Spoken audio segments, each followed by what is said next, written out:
Hi, I'm Dr. Brian Koffman, a retired family doctor and a CLL patient myself. I'm also the co-founder, executive vice president, and chief medical officer of the nonprofit CLL Society. Dr. Woyach, can you introduce yourself, please? Yeah. Hi, my name is Jennifer Woyach. I'm a professor in the Division of Hematology at The Ohio State University, where I lead the CLL program. And Ohio State has a long legacy of being at the cutting edge of developing new and revolutionary therapies for CLL. And we're going to talk about some of those targeted therapies, specifically the BTKi therapies and how they've changed how CLL is managed. But we're going to look at it through the lens of resistance, because all drugs are great when they're new, but then we find out that resistance develops. So can you just set us up and explain the whole concept of resistance? Maybe just take a giant step backwards and explain what resistance is, maybe in a general sense, in terms of cancer drugs, what resistance is, and why patients should worry about it. Yeah, absolutely. So when we think about resistance to a treatment, we can think about it in two different ways: primary resistance or acquired resistance. Primary resistance would mean that for some reason, the cancer cells, in this case, the CLL cells, are not at all responsive to the therapy that's being given.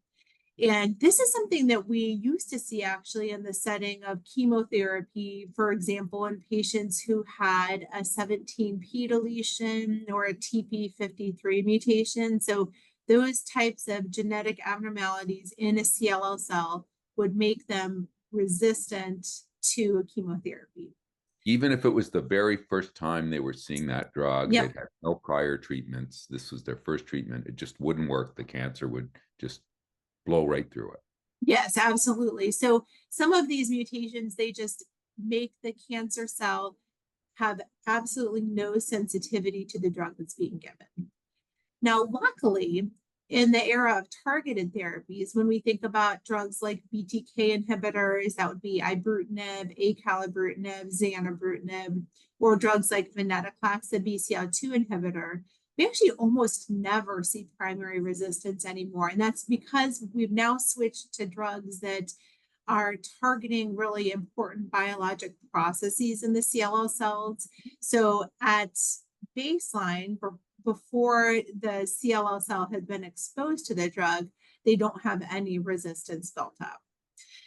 However, now that we have these great drugs, we're seeing acquired resistance, which means that the CLL cell, and in turn the patient, responds very well to the drug for a period of time. But over time, the CLL cell changes in a way that makes it not respond anymore to the drug that's being given. So this is secondary or acquired resistance. Mm-hmm. And that's why these drugs are not curative, that they eventually, almost everyone, not everyone, but almost everyone relapses at some point. So Yes. what do we understand about how that resistance develops? And, the follow-up questions are going to be, how do we develop strategies around that? How do we manage that? How do we better treat our patients so that they can have the longest possible response to therapies? Yeah, so when we think specifically about the BTK inhibitors, for example, drugs like ibrutinib, acalabrutinib, and zanubrutinib, they all have the same basic mechanism of action, meaning that the drug will go in, it'll find the BTK protein, and it'll attach itself in a manner that is irreversible by forming a covalent bond to a specific amino acid in the CLL, in the BTK within the CLL cell. Over time, the CLL cells will be able to mutate in such a way that they are not sensitive to that drug anymore. And the most common way for these covalent BTK inhibitors is that they actually mutate the binding site of the drug. And this is actually a very common way that cancer cells, or actually any type of cell, can develop resistance to a drug, is it over time will change the binding site so that the drug doesn't bind well anymore. So the most common mutation that we see with all these covalent BTK inhibitors is a switch in amino acids at the binding site from a cysteine to a serine. And you might see that written as C481S. Because C481 is the binding site.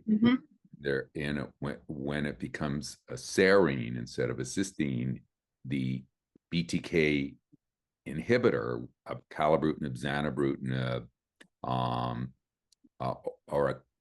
ibrutinib, all three of them can't connect anymore and don't block it to the same extent. That's correct. Yeah. So most of the work and how that mechanism actually happens has been done with ibrutinib, but it should be the same with all of them. So basically, when that cysteine becomes a serine, the affinity or the attraction of the drug for the target decreases. And when it does attach, instead of being able to bind in that irreversible manner, it binds in a reversible manner instead. So it kind of will attach to the target and then detach. And the drugs in that class, ibrutinib, acalabrutinib, and zanubrutinib, all have really short half-lives. So they only actually stay in the bloodstream for a few hours. And if you're binding irreversibly, that does not matter at all. But if the drug is going to detach, then you have long periods of time where the BTK is not being inhibited by the drug, and that's what causes the relapse eventually. So C481S is the most common mutation that causes resistance, but there's actually a lot of others that have been identified too. So there's other ones that actually change that cysteine 481 site into different amino acids, and that happens less commonly than the serine mutation, but can happen. And then there's actually mutations in other genes, and even with some of these drugs in other parts of the BTK gene can get mutated. So help us understand all of that. That there's also other mutations that, because I understand while the C481 is the major one, and the first one that was discovered, now we've discovered some downstream mutations, if you could explain what that means, but also some other mutations in the BTK itself that seem to be important, and they're not easy concepts, to be honest. And and the other piece of this is it seems it's variable, like, because between the different BTK inhibitors. So, kind of hold our hand through this, because it's kind of a complicated maze of mutations here, isn't it? Yeah, I think it's complicated for everybody, including the scientists that study them. So in addition to mutating the binding site of the drug, other areas of the BTK gene and protein, therefore, can be mutated in such a way that the drugs don't work anymore. And so one way of this happening is by mutating what's called a gatekeeper residue. So the gatekeeper site is kind of what allows the drug to enter the part of the BTK protein where it needs to bind in order to be active. And if that gatekeeper site mutates in such a way that it changes the conformation or the structure of the protein, then the drug actually can't get into the binding site anymore. So that gatekeeper mutation, we actually can see it with the covalent inhibitors. It has been probably reported the most with acalabrutinib, though it can happen with other ones as well. And then we also see that with drugs like pirtobrutinib, which are the new kids on the block, the reversible or non-covalent inhibitors of BTK. So that's one way. So you can mutate a gatekeeper site or kind of another part in the BTK protein that won't allow the drug to access the binding site. We also have found that there are these mutations that are called kinase dead, which this is really an interesting concept and kind of hard to process, really. But so BTK, the reason Remind that us what a kinase is. Yep. So the BTK is important because it's a signaling signaling protein or a kinase. So a kinase means it's a protein that is involved in the signaling function of the B cell receptor in this case. And what that means is BTK is an important part of a pathway that causes a CLL cell to activate. And by activate, I mean make extra copies of itself or proliferate, which is a hallmark of cancer cells. It's responsible for telling a CLL cell that it's supposed to go sit in the lymph node. It's telling a CLL cell that it's supposed to make inflammatory proteins or cytokines that make people feel tired. And it's responsible for making proteins that make other immune cells not work well. So this is really a critical part of what makes a CLL cell a cancer cell. And so a kinase dead mutation, therefore, actually also inactivates the BTK protein, which is also the function of a BTK inhibitor. But here it does so in a way that it allows the signal to still be moved through the pathway, just eliminating the BTK signal from the process. So even though BTK itself doesn't actually provide that signal, it uses the structure of BTK to allow that signal to kind of bypass BTK. And so with these kinase dead mutations, they actually turn the cell back on. They turn the signal back on, but in a way that doesn't involve BTK as much, if that makes sense. I've heard these called scaffolding, or is that it's almost like the structure, the spine of the BTK and its molecular structure is used rather than its biological activity. Yeah. I mean, kind of a That's right. Yeah. So it uses the structure of BTK to perform to pass the signal around BTK. It's so interesting. Yeah. Cancer is so smart. You know, it is, yes. Yeah. And then so in addition to BTK mutations, you can actually also see mutations in the protein that is downstream of BTK in that signaling pathway. So when you think of like the signaling pathway, you kind of think of like cobblestones. And so even though like the BTK cobblestone goes away, you can actually develop mutations in the next stone, or PLC, which is called PLC gamma 2. And so in this manner, so if PLC gamma 2 acquires a mutation that makes it overactive, you can block BTK all you want with a BTK inhibitor, but the cell's going to be able to turn itself back on by activating PLC gamma 2. And that's called a gain of function mutation. Correct. Yeah. Right. And it sort of, so even though BTK is blocked, PCL gamma 2 is turning it on again downstream, closer to the nucleus, closer to all those things that tell the CLL cell proliferate, go to the lymph nodes, inhibit the immune system, all of those things. Yes. Now, we now have 3 excellent covalently binding BTK inhibitors, and at least one, we have one approved excellent non-covalently binding BTK inhibitor, pirtobrutinib, and others in development in all of these. But there's a difference in what mutations they produce, right? I mean, they all produce all the mutations, but there's a difference in the frequency that they do. Help us understand that, and does that have any, at least theoretical or implications for how we should sequence these drugs or combine these drugs? Help me understand that. So, like I mentioned before, most of the research has been done with ibrutinib just because it's been around the longest. And in contrast, very little research has been done so far with zanubrutinib because it's the newest.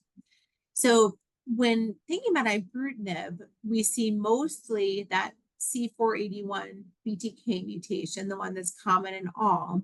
And we also sometimes see those PLC gamma 2 mutations, and we probably see that more with ibrutinib than with the other covalent BTK inhibitors. With acalabrutinib, like I mentioned, you probably are seeing a few more of those gatekeeper mutations. And then you also see that C481S mutation. PLC gamma 2 mutations have been relatively uncommon with acalabrutinib. With zanubrutinib, again, C481 mutations are the most common, but it's also been reported that you get those kinase dead mutations. And one of the most common of those is called L845W. There's also other mutations in that same group that are a little bit less frequent. And PLC gamma 2 mutations, I am not sure have been reported with that drug, but again, it may just be because it is newer and not as many patients with resistance have been studied yet. Now, theoretically. And what about pirtobrutinib? Yep. So theoretically, those different mutations in the covalent BTK inhibitors may affect their sensitivity to pirtobrutinib. Because with pirtobrutinib, the most common mechanisms of acquired resistance have been those gatekeeper mutations like T474I and the kinase dead mutations. So theoretically, again, if you develop a mutation at a gatekeeper residue or a kinase dead mutation, the response to pirtobrutinib might not be as good or last as long. Now, that I think needs some further study, because though one might expect that would be the case, also in the setting of PLC gamma 2 mutations, whether that actually is equating to differences in outcomes with pirtobrutinib clinically is not clear. One of the reasons for that might be that when we see PLC gamma 2 mutations, when we see gatekeeper mutations with acalabrutinib, when we see kinase dead mutations with zanubrutinib, they tend to occur at very low frequencies. Meaning, if you have 100 cells, it might not be that 100 cells have that mutation in them. It might be that 3 cells out of 100 have that mutation, or even 1 cell out of 100 has that mutation. Is that what's called variant allele frequency, yep, or VAF? That's what exactly. we're talking about. Yeah. So you might see in a report, when you're looking at a sequencing report, they'll say, there's the presence of a C481S mutation at a VAF or variant allelic frequency of 0.3 or 30%. And unfortunately, that doesn't actually mean that 30% of the cells are resistant. It actually means that of the times they measured the sequence of BTK, 30% of the time it was abnormal. But I think, just to simplify it, we can kind of imagine that means 30% of the cells are resistant. One thing that also makes it more complicated is that BTK is actually located on the X chromosome. So women have 2 copies of the X chromosome, men have 1 copy of the X chromosome. And if you have 2 copies of the gene, you don't tend to see both of them mutated. There's no reason for the cell to mutate both. Mutating just one is effective. And so in women, a BTK mutation will have a maximum frequency of 50%, whereas in men, a BTK mutation will have a maximum frequency of 100%. So that has to kind of be taken into account too. But, for example, you would imagine that if your CLL is not responding anymore to ibrutinib, for example, and you have a PLC gamma 2 mutation in 80% of the cells, if you give a drug like pirtobrutinib, which might not be as effective in the setting of a PLC gamma 2 mutation, it's not going to take as long to become resistant than somebody who starts out with a PLC gamma 2 mutation, but in only 1% of their cells. That's going to take a lot longer for those CLL cells to grow out and actually make a person CLL resistant rather than an individual cell resistant.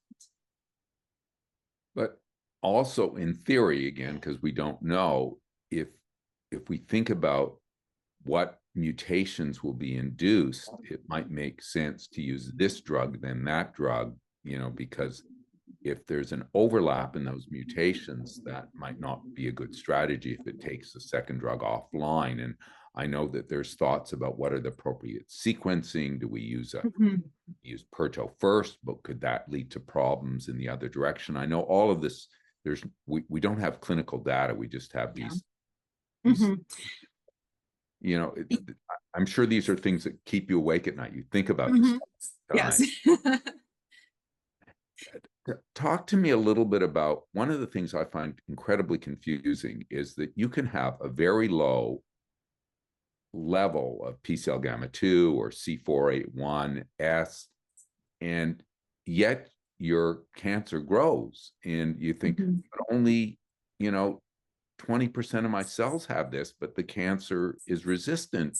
Why isn't it staying controlled? I know eventually it'll not, but it seems like it's taking off. Do we understand that? And the second question related to that is, this isn't the whole story. Aren't there big black boxes where we say, and you're resistant and we don't know why? Yeah, so those are very, very important questions. So the first one, how does somebody who has a 5% allelic frequency relapse? That we don't exactly know the answer to. And I think that there are probably two things that are most likely. One of them is that it is possible, and this has been actually shown in some data, actually with Waldenstrom's rather than CLL, but it looks like CLL cells that have resistance mutations can influence their neighbors to become resistant too. And so, there is a lot, actually, there's a lot of talking between cells that is hard to quantify. But CLL cells do talk to each other, and they do so through a number of different mechanisms. And one theory is that some of these kind of resistant properties can be transferred from a cell with a mutation to a cell without a mutation. The other possibility, which I think actually is very likely to happen in most cases, is that when we sample a patient's CLL looking for resistance, we check the blood. And unfortunately, in some cases, the blood might not be representative of all of the CLL in the body. So, patients generally will have big lymph nodes and generally have bone marrow that has CLL in it as well. One of the, some data came out last year at the IWCLL meeting in Boston. This was from the Adrian Wiesner's group at the NHLBI, and it's really important. And one thing that they were able to do in a number of patients that became resistant to BTK inhibitors is they got samples from the blood, from the lymph node, and from the bone marrow. And really importantly, they showed that the percentage of cells that was resistant was very different in those three compartments. Wow. So I think what is probably happening most of the time is that even though maybe 10% of cells in the blood are resistant, it could be that 80% of the cells in the lymph nodes are resistant. We actually have seen this in our data from Ohio State too, where we looked specifically at patients who had less than 10% allelic frequency of mutations who became resistant. And I think we had 7 of these patients we identified in total. And in 6 of the 7 of them, at the time of relapse, their white count stayed the same, but their lymph nodes got bigger. So you would imagine in those cases, we were just testing the wrong compartment. And it's just that we don't do a lot of lymph node biopsies in CLL, so it's hard to know. And then about resistance where we don't understand. Yeah. So depending on the series, so depending on the research that has been done, like kind of with different groups and different sets of patient samples, about 80% or so of resistance generally can be explained by these mutations that we talked about. And then about 20% is unexplained. And there's a lot of research that's going on right now trying to figure out, like, in that 20%, what is happening. Is it a mutation that just doesn't happen frequently enough that we understand its biology? Is it a mutation that's kind of outside of the BTK signaling pathway but does something else that we just didn't realize was important? Or is it a difference in something that is more like epigenetic, which means like changing the regulation of genes? Or is it a difference in the translation of the genetic code to the proteins themselves? So there's a lot of a lot of biology of cells is not explained well by mutations. And those also are, of course, harder to study, but people are working on them. Wow, this field is so evolving, and we haven't even talked about the degraders and Mhm. resistance with them yet. And from what I understand, we really have almost no data on that. Is that fair to say, or is there any early stuff in the degraders and how they're Yeah, resistant? so there's preclinical data with some of the degraders that would suggest that they work in the presence of a lot of these different mutations. Part of that, and what part of that could be because they bind differently, like just like pirtobrutinib binds differently to a CLL cell than ibrutinib does, a degrader might bind kind of similarly differently. And so maybe doesn't use the same binding residues, so the mutations don't matter.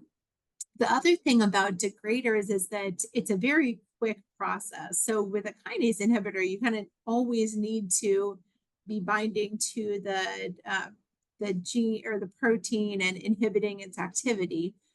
But but degradation of a protein or kind of eliminating the protein is very quick. So you really only need to you bind for like, I don't know, a second, for example, and then the protein degrades and then the drug can release and it doesn't matter. So in some cases, you don't need as good of affinity of the drug for the target. Um, there's now some clinical data with the degraders, but what we have is very short-term data. So we know, response rates are very good. We don't know as much about, what mutations would predict any patients having a primary resistance to it yet. But we don't know how long those degraders work, and we really don't know what the mechanisms of resistance are yet to those. Well, this is an area of research that's really, I think, fertile, and a lot of energy is being put into it because I think it's important to understand. And I think your explanations really were very helpful. I mean, I certainly learned a lot from this. Any final thoughts or any messages you want to get across to a patient who's listening to this and is maybe starting on a BTK inhibitor, and what they should be thinking about, what they should be aware of in terms of this? Well, I guess a couple of things. One is, when we think about acquired resistance, we see it much more commonly in the setting of people who have had a number of therapies before. So, kind of the cells at that point are kind of primed to become resistant. In somebody who's just going on to their first therapy with a BTK inhibitor, for example, the chance of developing resistance in any short time frame is very, very low. And we really are not seeing that till many years after being on the drug. So I think, hopefully it's comforting to know that it is likely to be a long time before resistance develops. And even in somebody who's had multiple therapies before, we generally don't see resistance develop for a few years after people start taking the drug. I think the other thing I'll mention, like you said, is that this is an area that there's just a ton of research going on and new things being learned every day. And the the important part for a patient to think about with that is that's how we develop new treatments. So that's actually the reason why we have drugs like pirtobrutinib, is because we realized why people became resistant to drugs like ibrutinib. And understanding kind of these mechanisms of resistance helps us develop BTK degraders that work in different manners. And so everything we learn about the biology of CLL can actually help us develop better therapies for the future. And I would add, it also helps us understand the appropriate combinations to use, Mhm. appropriate sequencing, the appropriate time on therapy that may be getting people off therapy with a limited duration. All of these things are being explored with all these different combinations and sequencing. It's a really exciting time, and understanding how the drugs fail allow us to understand how they succeed too. Mhm. Dr. Woyach, thanks so much for the research you and your colleagues are doing. I think it's so important and this is so exciting. And thank you for your very clear explanations. Well, it's my pleasure, and thank you so much for having me.